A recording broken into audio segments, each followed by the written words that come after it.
ससुरवा पापा जी के अखिया से दूरवा चल जाबू बेटी हो ससुरवा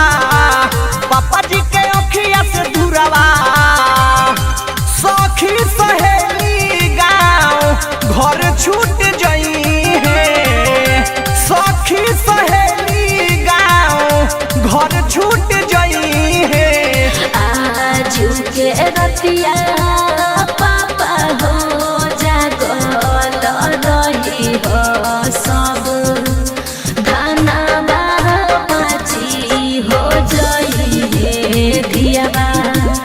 पापा हो चोरी हो जाई है।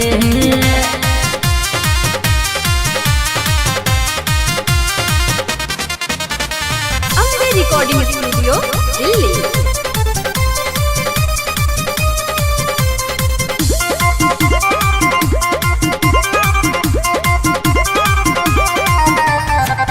चंदा मामा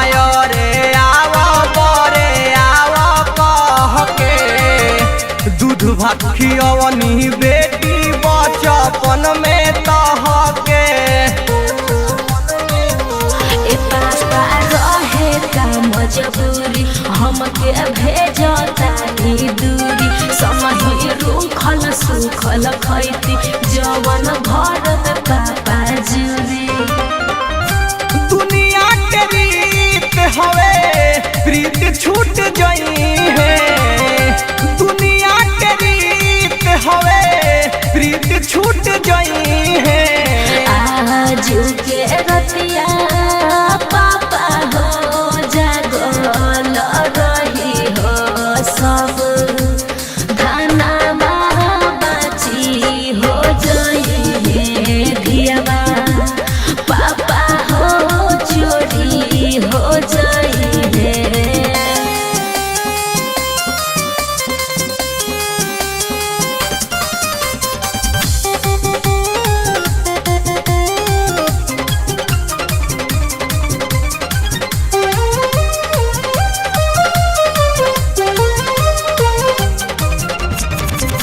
विधि के विधान केहू कैसे मिटाई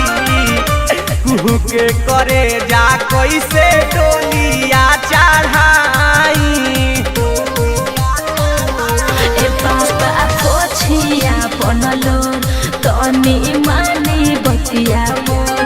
भैया भौजी चाचा चाची अपन दिल करी कठोर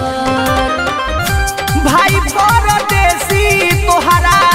संगे संग जई है कोई चाकरी सना तोहरा संगे संग जई है अरे आज के रतिया पापा हो जागल रही हो सब धाना बाची हो जाई है धियाबा पापा हो चोरी हो जाई है। चल जाबू बेटी हो ससुरवा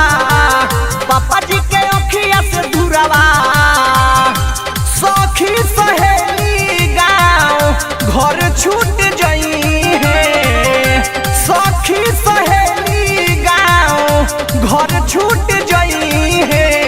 आज के रतिया